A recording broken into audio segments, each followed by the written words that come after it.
రాష్ట్రంలో ముమ్మాటికి 30% కమిషన్ సర్కార్ నడుస్తోంది. ఈ మాట ప్రతిపక్షం చెప్పడం లేదు. సాక్షాత్తు జనమే రేవంత్ సర్కార్ తీరుపై కుండబద్దలు కొడుతున్నారు. ఏ చిన్న రెవెన్యూ పని ఉన్నా తక్కువలో తక్కువగా 30% ఛార్జ్ చేస్తున్నారని మండిపడుతున్నారు. రాష్ట్ర వ్యాప్తంగా గ్రామాన ఇదే మాట. ఎక్కడ నలుగురు కలిసినా కాంగ్రెస్ ప్రభుత్వ అవినీతి గురించే చర్చించుకుంటున్నారు. 30% కమిషన్ల సర్కార్తో వేగలేమంటూ జనం నెత్తినోరు పాదుకుంటున్నారు. ఈ నేపథ్యంలో ప్రజల ఆవేదనను కళ్లకు కడుతూ BRS deputy floor leader Harish Rao tweet చేశారు. కమిషన్ల సర్కార్ నిర్వాకం ఇది అంటూ చురుకలంటించారు. 30% కమిషన్ గురించి మంత్రి పొంగులేటి సమాధానం చెప్పాలని హరీష్ రావు డిమాండ్ చేశారు.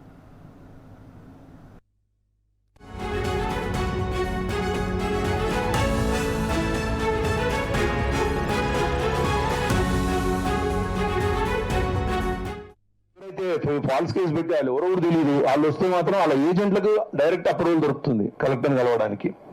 మాకు అర్థం కాక ఇద్దరు రైతులను అడిగిన ఏమైనా చేయండి. దీనికి ఏం ఆలోచన అంటే ఒక రైతు పోయిండు రెవెన్యూ మినిస్టర్లో తెలియదు, కన్సర్న్ పర్సన్ అని చెప్తాను, పేర్లు చెప్పను కానీ ఆయన దగ్గర పర్సన్ పోయి అడిగితే ఇవన్నీ తలనొప్పులు ఎందుకు, మేము మీడియాలో వస్తే నమ్మలేదు సార్ 30% కమిషన్ అని మేము నమ్మలా.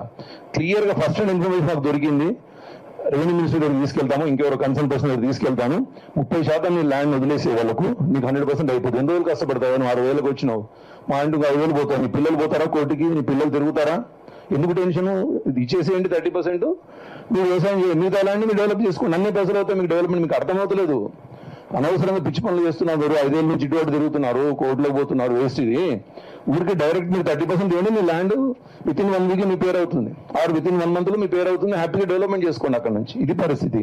ప్రజాస్వామ్యం అంటాము, అందరం చదువుకున్నాము, ఈ రైతులందరి గురించే గవర్నమెంట్ పనిచేస్తుందని చెప్తూ వస్తారు.